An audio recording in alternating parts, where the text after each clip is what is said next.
서울시 13배 크기의 호수가 있다는 말 들어보셨나요? 아프리카 가나의 볼타 호수가 그 주인공인데요. 세계 최대의 인공호수이기도 합니다. 이 호수는 넓은 면적의 물을 저장한 뒤 가나 전력의 대부분을 책임지는 아코손보댐에서 수력 발전을 하는 데 사용되고 있습니다. 자연스럽게 볼타 호수 전역에 걸쳐서 많은 사람들이 고기잡이로 생계를 유지하고 있죠. 별 문제가 없어 보이지만 문제는 아이들과 청소년들이 인신매매로 팔려와 강제노동을 당하는 경우가 빈번하다는 겁니다. 그물이 수초에 걸리기라도 하면 수영을 할 줄 몰라도 탁한 강물 속으로 들어가서 그물을 풀다가 목숨을 잃기도 하고 하루 14시간 이상의 노동 착취를 당하는 일이 다반사인데요. 당국에서는 청소년과 어린이를 포함한 강제노동 피해자들이 최소 5만 명 이상 되는 것으로 파악하고 있습니다. 안녕하세요. 저는 어대준이고요. 여러분은 지금 현대판 노예와 맞서고 있는 IJM의 기록, 저널리즘을 보고 계십니다.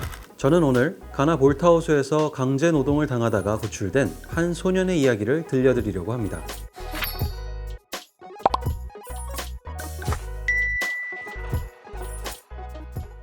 가나의 한 작은 마을에서 자란 고두인은 어려서부터 책을 좋아했습니다. 고두인의 부모는 형편이 넉넉지 않았던 탓에 일을 하느라 고두인을 잘 돌보지 못했고 학교에 보내는 것도 버거워했습니다. 감사하게도 평소 총명했던 고두인을 특별하게 생각한 제시 이모 부부는 고두인을 학교에 갈 수 있도록 학비를 지원하고 집에서 돌봐주었습니다.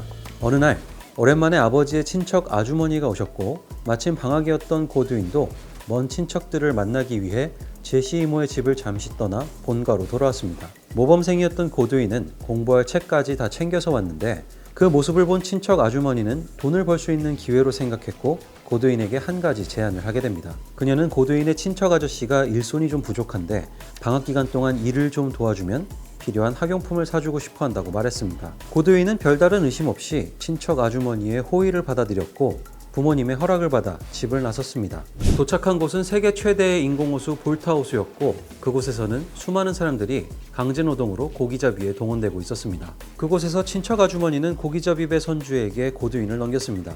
이른 아침 친척 아주머니는 사라졌고 선주의 아들이 고두인을 거칠게 깨우며 일을 나가야 한다고 했을 때 무언가 크게 잘못되었다는 것을 알게 되었습니다.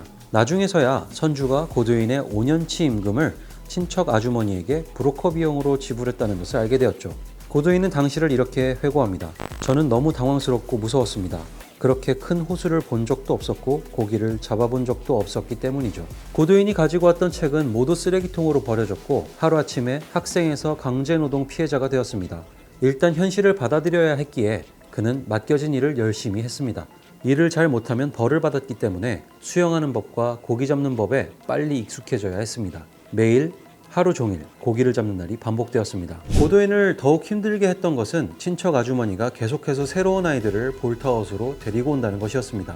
심지어 어느 날은 6살 어린 이복 동생이 친척 아주머니 손에 이끌려 볼타호수로 온 것을 보게 되었고 배에 올라 고기잡이를 하게 된 것을 알게 되었습니다. 심지어는 구타당하는 것을 지켜보기도 해야 했습니다. 그 사이 고두인을 아꼈던 제시 이모는 그를 되찾기 위한 모든 방법을 동원했고 IJM과 경찰은 볼타호수에 있는 아동 강제노동에 대한 정보를 입수해 구출 작전을 준비했습니다. 3년이 지난 2018년 5월 고두인은 특별 순찰을 돌던 경찰과 IJM 직원들에 의해 기적적으로 구출되었습니다. 구출되던 순간 고두인은 침착하게 말했습니다. 저 혼자 가지 않을 겁니다.